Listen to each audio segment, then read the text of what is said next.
Hola, ¿cómo están? Bienvenidos a nuestro canal de Fe en Dios al Extremo.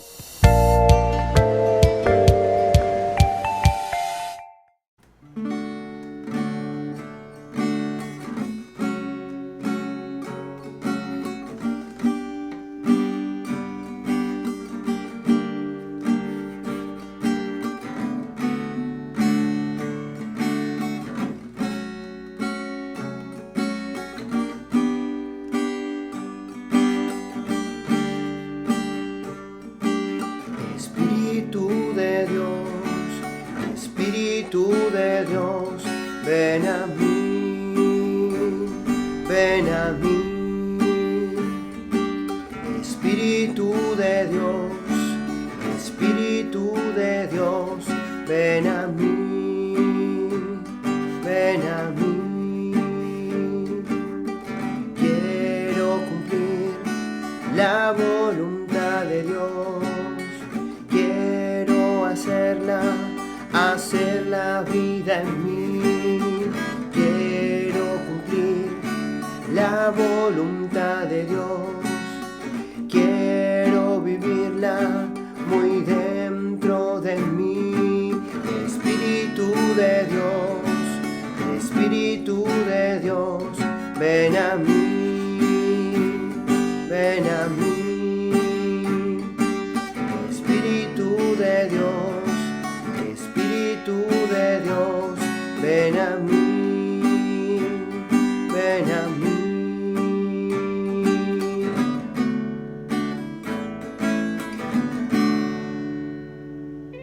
Hola, ¿cómo están? Bienvenidos todos. Hoy vamos a hablar acerca de la vida de Santo Tomás Apóstol.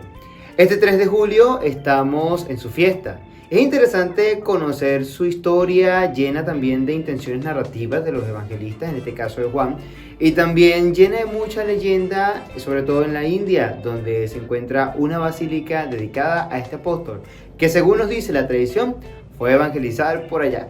Vamos entonces a orar al Espíritu Santo y quise escoger el himno de Vísperas de los Apóstoles, hoy que estamos celebrando este insigne evangelizador. Dice así: columnas de la iglesia, piedras vivas, apóstoles de Dios, grito del verbo, benditos vuestros pies, porque ha llegado para anunciar la paz al mundo entero. De pie en la encrucijada de la vida, del hombre peregrino y de los pueblos, lleváis agua de Dios a los cansados, hambre de Dios a los hambrientos. De puerta en puerta va vuestro mensaje, que es verdad y es amor y es evangelio. No teman pecadores, que en sus manos son caricias de paz y de consuelo. Gracias, Señor, que el pan de tu palabra nos llegue por tu amor, pan verdadero. Gracias, Señor, que el pan de vida nueva nos llega por tu amor, partido y tierno. Amén. Para lograr estudiar la vida de este santo, vamos a leer el Evangelio de Juan en su capítulo 20, versículo 24 al 29. Y dice así: Tomás, uno de los 12, a quien llamaban el gemelo, no estaba con ellos cuando vino Jesús, y los otros discípulos le decían: hemos visto al Señor. Pero él les contestó: si no veo en sus manos la señal de los clavos, y si no meto mi dedo en los agujeros de los clavos, y no meto mi mano en el costado, no creeré. 8 días después, estaban reunidos los discípulos a puerta cerrada, y Tomás estaba con ellos.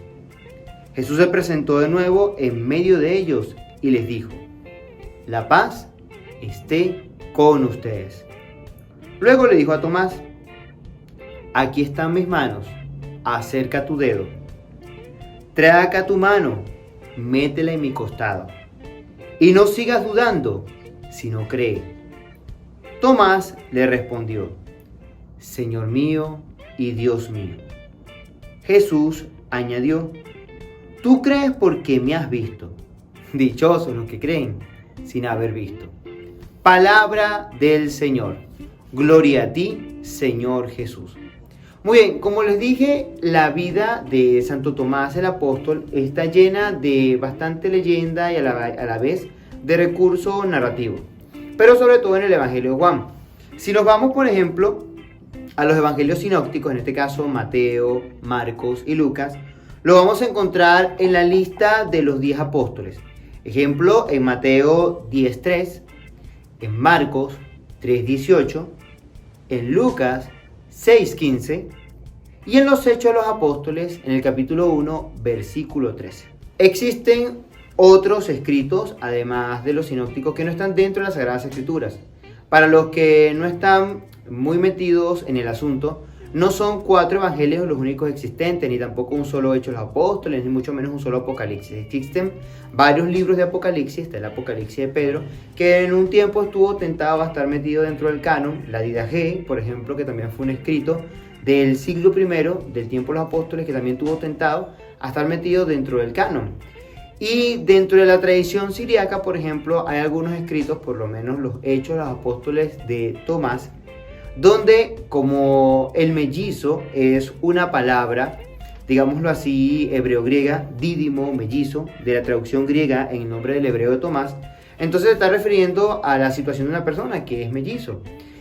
Esta tradición siriaca hace que se llame Judas Tomás, o sea, Judas el mellizo, según dice la tradición siriaca. Pero no hay nada como tal conciso, porque pertenece a los escritos gnósticos, es decir, escritos herejes de los primeros siglos, también posteriores a los escritos de los evangelios y las cartas paulinas, pero que tenían como que alguna relevancia histórica bastante interesante que no hay por qué no dejar de tomar en cuenta.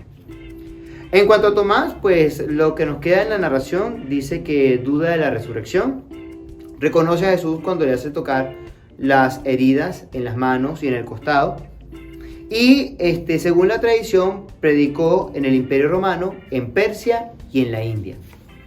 Otro dato también interesante es que donde se hace más referencia a él es en el Evangelio de Juan. Por ejemplo, aparece cuando ya amenazan a Jesús de que lo van a apedrear por haber resucitado a Lázaro. Si recuerdan, en los evangelios sinópticos de Mateo, Marcos y Lucas, a Jesús lo condenan a muerte porque él hace un altercado en el templo, que echa a los mercaderes y también le tira las ofrendas. Pero en el Evangelio de Juan esa no es la razón. Incluso el evangelista Juan lo coloca al principio de su evangelio y hace más énfasis en que van a matar a Jesús porque ha resucitado a su amigo Lázaro.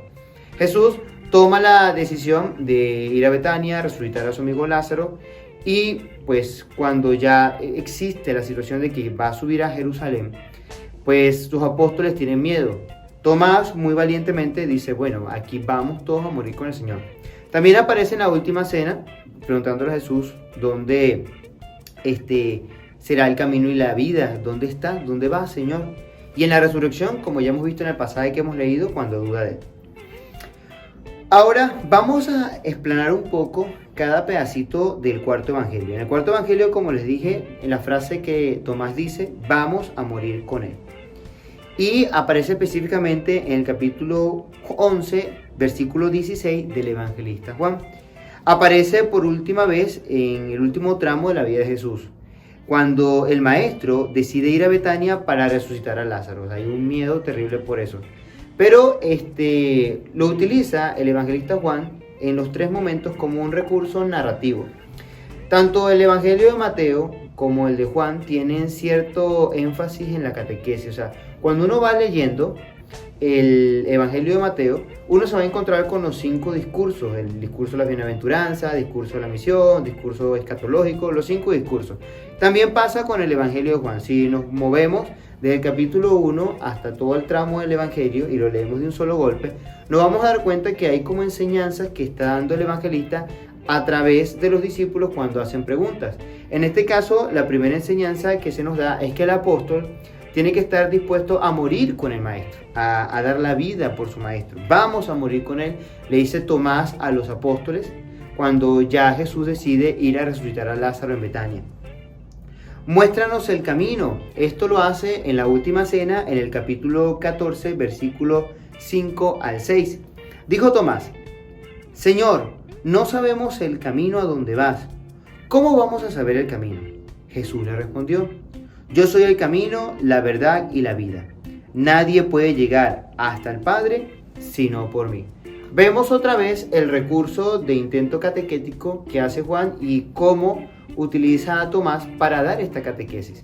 El camino, la verdad y la vida es Jesús y se hace en el planteamiento de, ok, Señor, ¿cuál es el camino? Entonces entiendes que de principio a fin toda la vida de Jesús, desde ayudar a las personas, estar con el excluido, ser rechazado, crucificado, muerto y perseguido, es el camino y la vida que Él nos pone como ejemplo para que nosotros vayamos por allí. El Salvador, en su propia persona, es el camino y la meta. La única posibilidad de acceder al Padre, fuera de Él no existe ninguna. Es Él. Él es el Redentor, el enviado y la única revelación, la máxima revelación de Dios Padre Todopoderoso.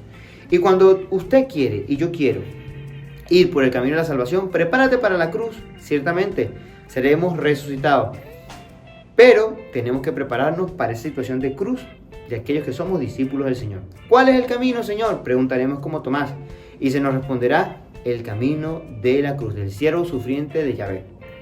Señor mío y Dios mío. Eso aparece ya en la resurrección.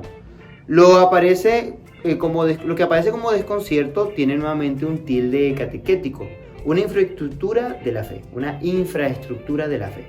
¿A qué me refiero? El Evangelio intenta subrayar la identidad del resucitado con el crucificado. Aquel que fue crucificado ha resucitado para glorificar al Padre. El Padre lo glorifica a Él y también nosotros somos divinizados con esa resurrección del crucificado. El crucificado y el resucitado, la intención del evangelista es por medio de Tomás darnos a entender que es el mismo pero en vida diversa. No es un fantasma, no es un jardinero, sino que es Jesús y sus marcas lo dan, sus marcas de amor.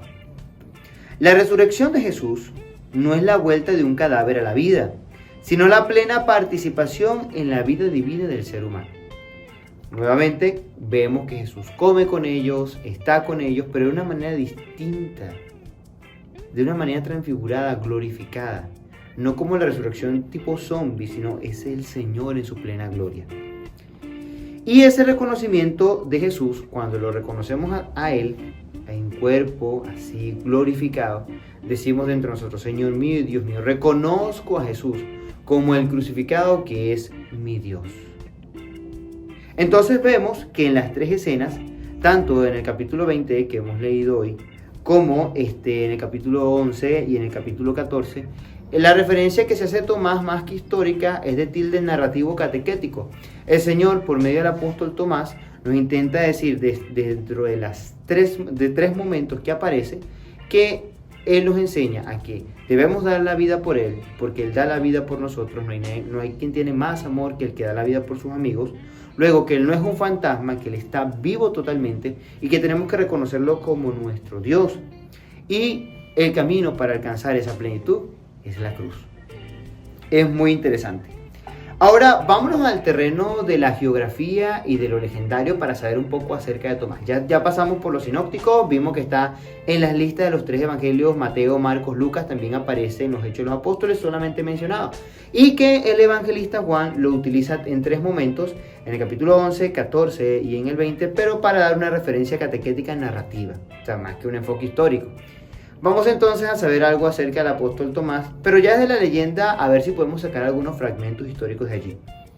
Lo primero que tenemos, como se los decía hace rato, son las actas o hechos de los apóstoles de Tomás. Esta fue compuesta probablemente en la segunda mitad del siglo III, o sea, no se reconoce como tal de autoría del apóstol Tomás porque el apóstol Tomás estuvo en los años 52, 70 y aquí ya es el siglo III, ya han pasado bastantes años. Este libro es de Edesa, de Mesopotamia, centro importante del cristianismo oriente. Allí, por ejemplo, en este libro herético, lo que sí sale es que el apóstol Tomás predicó en Siria, Persia y en la India. Entonces tenemos estos tres lugares: Siria, Persia e India, donde allí sufrió el martirio en Calamina. Y allá está también, bastante interesante esto, el rito Malabar en la India. Hay un rito cristiano en la India, dedicado con mucho énfasis a Tomás. También está el Evangelio de Santo Tomás. Yo tuve la oportunidad en la biblioteca del seminario, en internet también está. El Evangelio de Tomás fue descubierto en 1946. Es conocido y también citado por los padres de la iglesia. Por ejemplo, Hipólito de Roma, Orígenes, Eusebio de Cesarea y Cirilo de Jerusalén. Pero un pequeño detalle con él, a pesar de que tiene muchas frases de los sinópticos y también muchas frases del Evangelio que aparecen en Juan, o sea, hay muchas frases allí en ese Evangelio, pues estos padres de la iglesia no lo reconocen dentro de la tradición, pues contiene contenido gnóstico, es decir, herético. Fue descubierto en ese año 1946 en la biblioteca gnóstica de Nag Hammadi, Egipto. Tiene unas 114 palabras, sentencias y parábolas de Jesús y está más adaptado a la mentalidad herética de los maniqueos que de la del cristianismo de los orígenes de las primeras comunidades. Existe una versión griega que remonta al siglo II y nos narra como que el señor Tomás hace su recolección de frases y dichos de Jesús. Ahora, en cuanto al recorrido del apóstol Tomás, tenemos, gracias a estos apócrifos, algunos datos posiblemente históricos, como por ejemplo que evangelizó del 52 después de Cristo al 72 después de Cristo allá en la India. Hay festividades que nos unen con otras comunidades cristianas, por ejemplo, el 26 de Pakshons se celebra la fiesta de Santo Tomás de los coptos, los cristianos coptos. El 3 de julio lo celebra el rito siriaco, igual que nosotros el rito católico, rito romano, lo celebramos el 3 de julio. El 6 de octubre del rito bizantino también lo celebra. O sea, en las iglesias orientales muy celebradas y en la ortodoxa se le rinde un culto bastante interesante. El 3 de julio es la fecha del rito siriaco y del rito romano. Y es porque se cree que murió en el 72 del 3 de julio. Por eso se coloca su fiesta en esa fecha. En la India tenemos la Basílica de Santo Tomás. Está en estilo neogótico en Santome, en la ciudad de Chennai, en la India. Y ahí está dentro de la arquidiócesis de Madrás y Meliapur. El Evangelio apócrifo de Pseudo Tomás también es otro escrito. Está posiblemente en el siglo II y habla sobre la infancia de Jesús. Es un texto gnóstico, hay un texto gnóstico llamado Pitis Sophia, que habla sobre los 3 testigos encargados de llevar el mensaje y las palabras de Jesús, donde aparece relacionado con Felipe y también con el evangelista Mateo. Hay algunos datos bastante curiosos de que se cree de que el apóstol Tomás no fue a evangelizar en la India, sino en las Indias, es decir, en América. Y hay una relación muy curiosa entre Quetzalcóatl, la serpiente diosa de los mexicanos, de los aztecas, si más no recuerdo, y relaciona mucho el manto que tiene la Virgen con que supuestamente fue el manto que llevó el apóstol Tomás cuando fue a evangelizar. Pero como les digo, hay mezcla de leyenda e historia con la vida de Santo Tomás, pero es muy interesante, pues a pesar de los pocos datos bíblicos que se tienen, la tradición es muy rica en cuanto a él. Les recomendaría que leyeran los apócrifos, no para confundirlos en la fe, sino para sacar estos datos históricos bastante interesantes y ver cómo se mezcla con las leyendas gnósticas y las herejías. Entonces, espero que hayan disfrutado. Vamos a hacer la oración para que Santo Tomás, el evangelizador, interceda por nosotros. Oh glorioso apóstol Santo Tomás, ayúdanos a vivir según el evangelio de nuestro Señor Jesucristo. Tú dudaste del resucitado, pero recuperaste la fe y nos enseñaste que dichosos también somos los que no vemos la gloria del resucitado, pues creemos confiadamente en que tú nos ayudarás para tener esa fe bien puesta en el Señor y dar la vida por Él como tú la diste. Amén. El Señor esté con ustedes y la bendición de Dios Todopoderoso, Padre, Hijo y Espíritu Santo, descienda sobre ustedes y les acompañe siempre. Amén. Y no lo vayan a olvidar, navega mar adentro con el Señor. Que Dios te bendiga.